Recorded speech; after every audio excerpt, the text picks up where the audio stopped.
Now, Democrats, they're going right after President Trump after the North Korea summit. Here's Nancy Pelosi, quote, "In his haste to reach an agreement, President Trump elevated North Korea to the level of the United States while preserving the regime's status quo."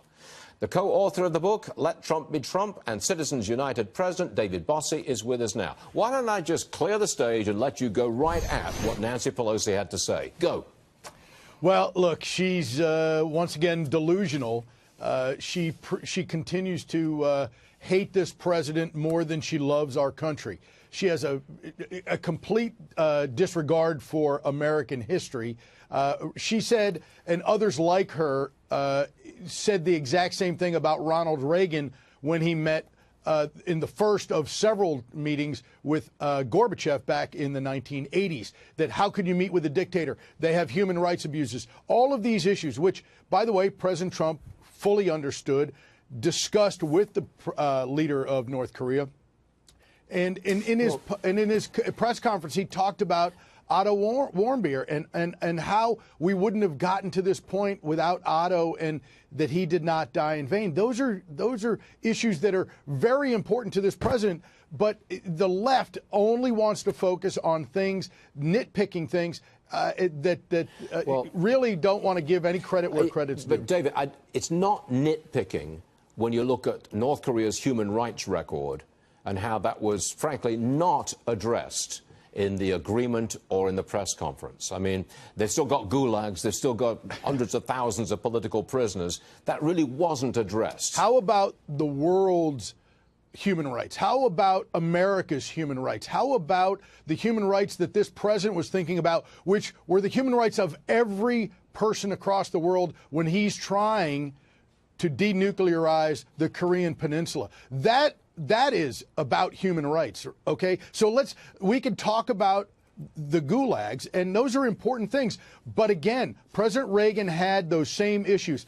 Gorbachev had gulags. You had the Iron Curtain up. Let's not forget these are very similar types of people. But American leaders have a history of dealing with bad guys, and what we try to do is move them forward to try to make the world a safer place, and are concerned about the world's human rights. Well, is this a complete realignment of our foreign policy? Because the Europeans, we're at odds with the Europeans over trade, and they're bitterly critical of us. They're not even part of this agreement with the North Koreans.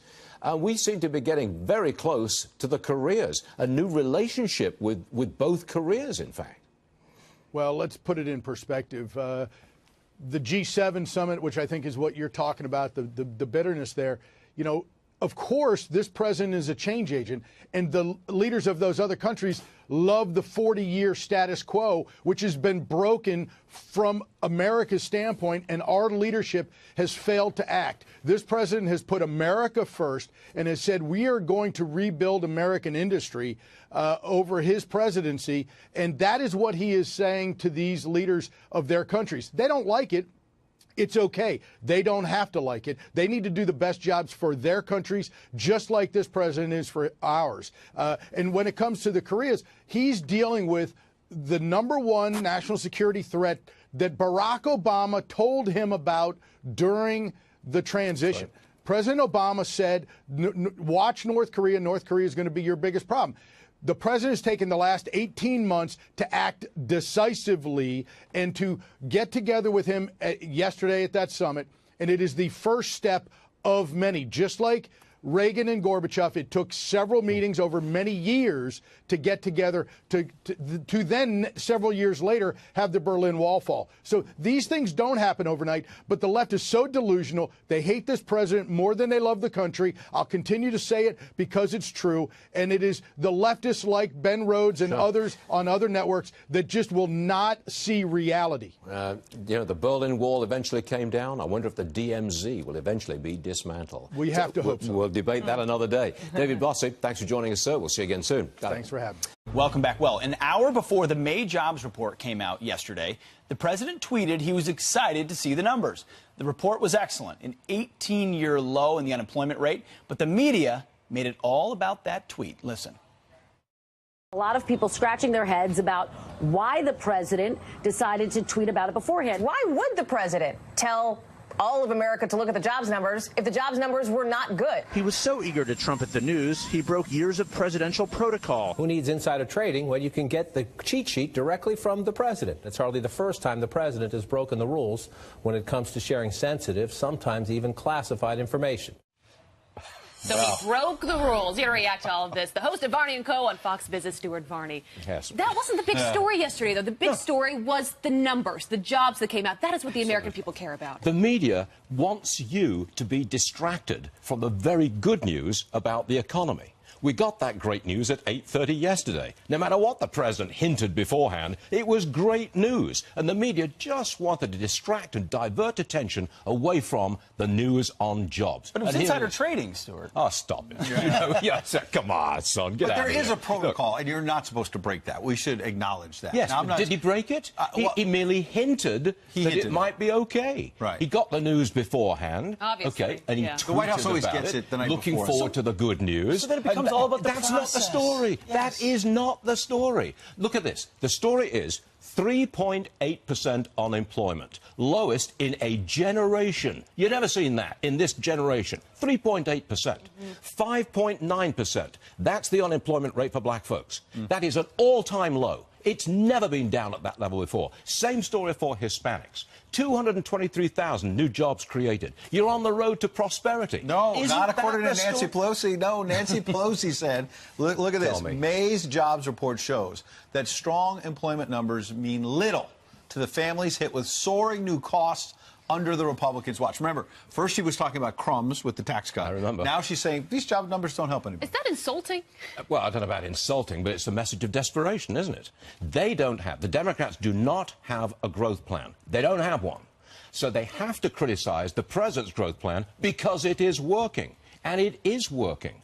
You know, the president came to office saying, I'm going to make America great again. And the keystone to that whole operation was deregulate and lower taxes. He did both. And now we're seeing the fruits of that. What is she referring to there, though, in that comment, when she says it is going up for some families? You could make the argument that gasoline prices are up a little. That is true. You can make the argument that mortgage rates are up a little. That is accurate. She could make the argument that healthcare costs are rising, but that's not because of President Trump. That is because of Obamacare lingers on in our economy. So she's looking for the lemons in the lemonade, which, of course, she would do being in the minority.